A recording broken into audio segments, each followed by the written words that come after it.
जय श्री कृष्णा। राधे राधे सभी को। कैसे हैं आप सभी? आज मैंने ये जो वीडियो बनाया है ये उस प्रश्न के लिए है जो मैंने अभी 2 दिन पहले डाला था कि राधा रानी जी बांके बिहारी जी में कहाँ पे निवास करती है, मीन्स कहाँ पर वो रहती हैं।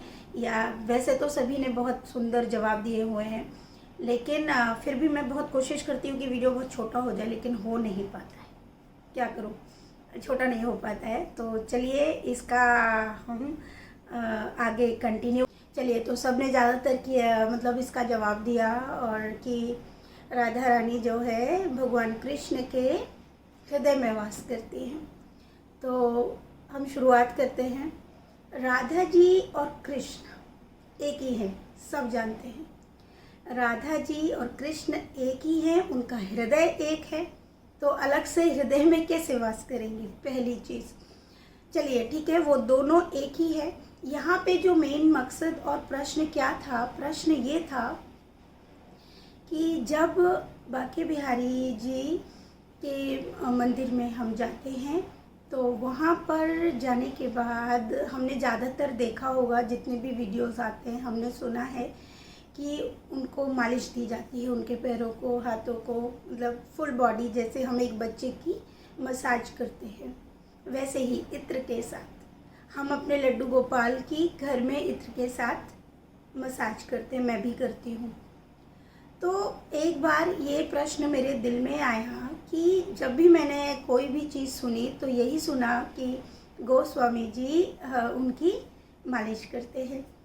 तो मैंने ये प्रश्न सीधे डायरेक्टली, देखिए इसका जवाब मैं अगर किसी से पूछूं तो मुझे बहुत सारे इसके उत्तर भी मिले। बहुत सारे लोगों ने बोला कि ऐसा था राधा रानी, लेकिन सभी ने एक ही चीज़ बोली कि राधा रानी प्रभु के हृदय में वास करती हैं। लेकिन मुझे ये जो प्रश्न का उत्तर था वो मुझे दिल तक गया ही नहीं।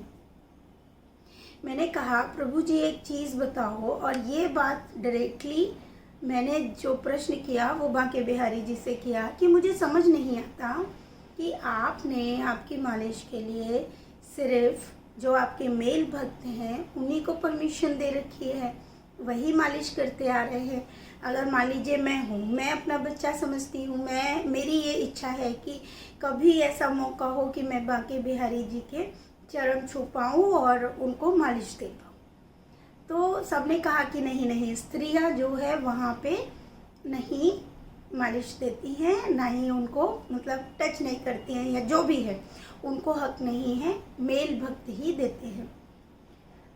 एक दिन बहुत सारी चीज़ें होने के बाद मैंने भी ये प्रश्न किया और मैंने बोला ये कैसे प्रभु जी, राधा रानी आप में वास करती हैं, आपका और राधा रानी, जब हरिदास जी ने ये आपसे प्रकट, जब आपने उनको दर्शन दिए स्पष्ट शब्दों में कि जब हरिदास जी को दर्शन दिए भगवान कृष्ण ने तो वो साथ में युगल जोड़ी में थे। युगल जोड़ी में आने के बाद में आपने आग्रह किया कि प्रभु मैं आपकी सेवा तो कर पाऊंगा, लेकिन राधा रानी का कैसे श्रृंगार करूंगा, क्योंकि मेरे पास तो एक लंगोटिया और एक लोटा है, तो राधा रानी का श्रृंगार कैसा होगा। तो इस बात को सुनकर भगवान जो हैं इस विग्रह में यानी बांके बिहारी जी के रूप में प्रकट हो गए और उन्होंने उनकी सेवा करना स्टार्ट कर दिया। उसके बाद ये जो भी और चीज़ें होने लगी, तो प्रश्न यहाँ था कि कैसे कि मतलब औरत क्यों नहीं कर सकती, मर्द अगर टच कर सकते हैं। तो मैंने कहा प्रभु जी आपके अंदर वास करती हैं राधा रानी, तो भी तो एक तरह से ना टच हुआ ना, आप ही के विग्रह में है। तो ये प्रश्न मेरा था। हो सकता है ये नादानी वाला प्रश्न हो सकता है बहुत से भक्तों को ये बात मेरी अच्छी ना लगे, ये कोई प्रश्न है, ये पूछने वाली बात है, लेकिन क्या करूं, जिज्ञासा है मन में, जानना चाहती हूँ कि राधा रानी तो इतनी शर्मीली है, इतनी ज़्यादा कि बहुत अलग है। इवन राधा रानी जी के बाल स्वरूप को भी मेल भक्त जो हैं अब सखी रूप में उनको स्नान कराते हैं या उनका श्रृंगार करते हैं, जबकि उनका श्रृंगार करने का जो हक था वो सिर्फ उनकी सखियों को और भगवान कृष्ण को था, इसके अलावा नहीं था। ठीक है। आज हम सब राधा रानी की सेवा करते हैं। वो बाल स्वरूप है, उसके बावजूद भी उनके लिए कुछ रूल्स फॉलो किए जाते हैं। उनका शयन है, उनको स्नान, उनका श्रृंगार, लेकिन आजकल सभी कर रहे हैं। ठीक है, सबके अपने अपने भाव है। मैं इस पर कोई टॉपिक पे बात नहीं करूँगी क्योंकि मैं पहले ही बोल चुकी हूँ मैं क्या करती हूँ, ये मैंडेटरी है। सेकेंड पॉइंट, अब प्रभु जी ने देखिए मुझे क्या बताया, अब वो मैं आपको बता देती हूँ जो संदेश मुझ तक आया। प्रभु जी ने बताया कि राधा रानी जो वास करती हैं बांके बिहारी जी में, हृदय तो दोनों का एक ही है। आप एक ही मान लीजिए, श्याम और राधा जी एक ही हैं।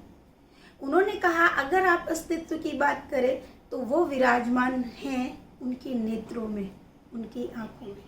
यानी कि जो उन्होंने मुझे संदेश दिया वो मैं आपको बता रही हूँ कि जो नेत्र हम देखते हैं, जिनके दर्शन हम करते हैं, वो नेत्र स्वयं राधा रानी जी के हैं।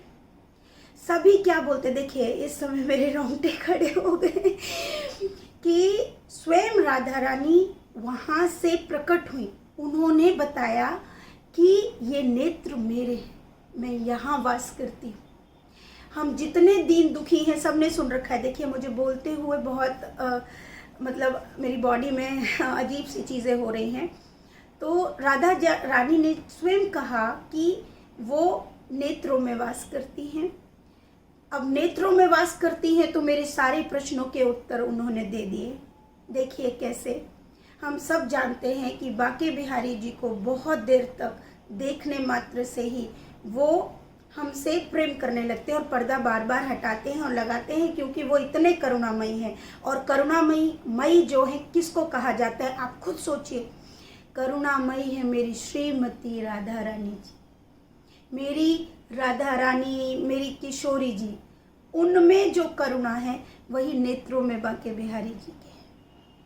वो किसी को रोते हुए नहीं देख सकती हैं, इसीलिए मुझे मेरे एक एक प्रश्न का जवाब मिला। आप इस बात का अंदाजा लगाइए, राधा रानी जी को पुकारने पर भगवान कृष्ण दौड़े चले आते हैं। जब नेत्रों में स्वयं राधा रानी वास करती हैं, वो कभी भी किसी का रोना बर्दाश्त नहीं करती है। वो इतनी करुणामयी है। वो एक जीव पर भी अत्याचार होते हुए भी, और एक कितना ही बड़ा पापी क्यों न हो, उसको भी वो क्षमा कर देती है। इतनी करुणामयी है राधा रानी। जब ये बात मुझे पता चली तो मेरे एक एक छोटे छोटे सवालों के जवाब पता चल गए। वो जो नेत्र हैं वो स्वयं राधा रानी के नेत्र हैं, इसीलिए उन नेत्रों में इतनी करुणा है। राधा रानी कृष्ण सब एक ही हैं, ये सत्य है। लेकिन यहाँ पर जो मेरे प्रश्न थे उनके उत्तर प्रभु ने जो जिस तरीके से दिए वो बहुत अद्भुत है। मैं शायद अगर किसी से, मैंने बहुत से लोगों से पूछा, किसी ने मुझे इस चीज़ का जवाब नहीं दिया।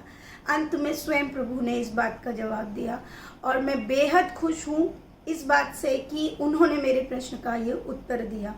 इसीलिए आप अंदाज़ा लगाइए, आप इस पर विचार करिए। मैं क्या विचार करूँ, आप खुद सोच के देखिए। एक एक चीज़, जिस वक्त मैं आपको वो चीज़ भी बता रही हूँ, जिस वक्त भगवान कृष्ण ने कहा कि मैं यहाँ से जा रहा हूँ, जब वो ब्रज छोड़कर जा रहे थे तो उन्होंने राधा रानी से क्या कहा था, आप याद करिए। ये सारा ब्रज तुम्हारे हवाले है, तुम इसको देखना। आज वृंदावन में क्या आपने जय श्री कृष्ण बोलते सुना है? राधे राधे राधे। ये सारा ब्रज किशोरी जी संभाल रही हैं। मैं ये भी जानती हूँ जो उन्होंने बताया, भगवान कृष्ण कभी द्वारका गए ही नहीं थे। उनकी जो छाया थी, उनका ये सब उनकी लीला थी। उनका हृदय यही पे वास करता है और आज जो हृदय है वो स्वयं भगवान कृष्ण का है और राधा रानी नेत्रों में वास करती हैं। इसलिए आज पूरे ब्रिज पर, मैं ब्रिज की ही बात क्यों करूं, मैं कहती हूँ संसार में जो भी बांके बिहारी मंदिर में जाता है उसके नेत्रों से आंसू क्यों आने लगते हैं। इतनी करुणामय नेत्र कोई देखेगा तो आंसू ही तो आएंगे, और वहाँ आंसू गिरते ही प्रभु किसी के आंसू देख ही नहीं पाते। आप सोचिए, क्या ये उत्तर सही है या आपको अभी लगता है कि ये गलत हो सकता है? क्योंकि मैं ईश्वर की बताई हुई एक भी चीज़ को, एक भी संदेश को, चाहे कुछ भी हो जाए, मैं गलत मान ही नहीं सकती। मैं सोच भी नहीं सकती कि उन्होंने जो चीज़ दिखाई, जो चीज़ बताई, वो गलत हो सकती है, क्योंकि स्वयं वो ईश्वर ने बताई। आपको मैं ये भी बता दूं कि प्रभु ने एक संदेश आप सबके लिए भी दिया था। देखिए, मैं ये ज़्यादा अगर बोलती हूँ तो सब कहते हैं अच्छा प्रभु से फिर ये पूछो, ये पूछो, ये पूछो। अरे भाई, प्रभु मेरे कोई वो नहीं है कि वो सब कुछ मुझे बताएंगे, वो आपको भी बता सकते हैं। हो सकता है मेरे लिए कोई संदेश वो आपको दे दे, हो सकता है किसी और को किसी का संदेश दे दे। आप सोच के देखिए, उनके लिए वो मेरे कहने से कुछ नहीं करेंगे या मेरे हर चीज़ करने से नहीं होगा। प्रभु जो चाहते हैं वही बताने के लिए बोलेंगे। किसके थ्रू बोलेंगे, इस बात का कोई अंदाज़ा नहीं लगा सकता। ये प्रभु की मर्जी है। हम प्रभु के बातों को सुन सकते हैं, हमारी बातों को प्रभु सुनते हैं, लेकिन जो जायज़ है उसका जवाब भी देते हैं। तो देखिए, एक प्रश्न जो, और दूसरा प्रभु ने जो कहा, आज मैं वो भी बता देती हूँ। मुझे नहीं पता सबको मालूम है नहीं, हम लोग सोचते हैं बांके बिहारी जी बहुत बड़े हैं, वो युगल में तो हैं ही, तो बड़ी अवस्था में हैं। तो मैं आपको ये भी बता दूँ, इस बात के लिए तो स्वयं उन्होंने कहा कि ये बात सबको बताओ। वो लाला है, मतलब उन्होंने ये बात बोली कि मैं छोटा हूँ, मैं छोटे रूप में हूँ। वृंदावन में अपने आप को उन्होंने बांके बिहारी जी के रूप में जो कहा, उन्होंने कहा कि मैं छोटा हूँ, मैं बड़ा नहीं हूँ, मैं छोटा बांके बिहारी हूँ। लेकिन वहाँ पर जो राधा रानी का स्वरूप है वो दिव्य स्वरूप है। ये चीज़ उन्होंने बताई और मुझे समझ में आई। अब जिनको ये लगता है ये बात ठीक है, वो इस बात को माने, और जिन्हें नहीं लगता है वो बिल्कुल न माने। और हाँ, प्रभु को लेकर कभी भी कोई भी चीज़ को शंका में मत लेके जाना। देखिए, जीवा काट सकते हैं ईश्वर, मेरी भी। मैं कौन होती हूँ, आप मुझे बताइए। अगर आप प्रभु को लेकर कोई भी चीज़ गलत करते हैं, गलत बोलते हैं, गलत चीज़ करते हैं, जितना मेरा ज्ञान है, जितना मुझे पता है, जितना मुझे बताया गया, जितना मुझे समझ आया, वो मैंने बताया। मैंने पहले भी कहा है, मैं जो वो मुझे बताना चाहते हैं मैं यहाँ बता रही हूँ, क्योंकि कल्याण सिर्फ इस बात से नहीं है। देखिए, कि मेरा कल्याण हो जाए। क्या कल्याण मेरा? हम वो आत्मा है जो उनमें ही जाके विलीन होने वाली है, और हर आत्मा को उनमें विलीन हो रहा है, क्योंकि ये हर आत्मा आई वहीं से है। आप खुद इस बात पर विचार, आप इसके बारे में स्वयं विचार करें, देखें। मुझे नहीं पता, बहुत ज्ञानी है मैं, मेरे को कुछ ज्ञान नहीं है। मैं पहले भी और बार बार इस बात को बोलती हूँ, ये सारी चीज़ें क्यों हो रही हैं, कैसे हो रही हैं, मैं कुछ नहीं जानती हूँ, कुछ भी नहीं जानती हूँ। मुझे बस अपने बच्चों से बेहद प्रेम है, मेरे कन्हैया से मुझे बहुत प्रेम है। मेरे बहुत से प्रश्न होते हैं, जिज्ञासा होती है जानने के लिए, और उन जिज्ञासाओं को वो इस तरह से तृप्त करते हैं, इस तरह से मुझे बताते हैं, और उनको मैं आप सबके समक्ष रख देती हूँ। मैंने उनसे ये भी प्रश्न किया कि क्या ये सब मैं बताऊं या नहीं बताऊं, और जिस दिन नहीं बताना हो आप प्लीज़ मुझे कोई भी तरह से मुझे हिंट दीजिए। जिस दिन ऐसा होगा मैं वो भी बता दूंगी कि अब प्रभु की कोई आज्ञा नहीं है कि आप सबको कुछ बताना है या जितना बताना है। मैं जितना बता रही हूँ आपको मैं बता नहीं सकती। आज की लीला जो उन्होंने की है, इतनी सारी चीज़ें हैं, मतलब कैसे मैं बताऊँ, कैसे बताऊँ। मैं तो सिर्फ, मैं कभी ये नहीं कहती कि आओ प्रभु मुझे ही बताओ, मैं कहती हूँ सबको बताओ, लेकिन मुझे नहीं पता ना वो किसको कैसे बताएंगे, मैं कुछ नहीं जानती। मेरा सिर्फ एक ही इंटेंशन है, प्रभु की जो सही बातें हैं वो सब तक पहुंचनी चाहिए। हमारे घर में प्रभु रहते हैं, प्रभु के लिए हमें क्या क्या करना है, हम सत्य को जानें।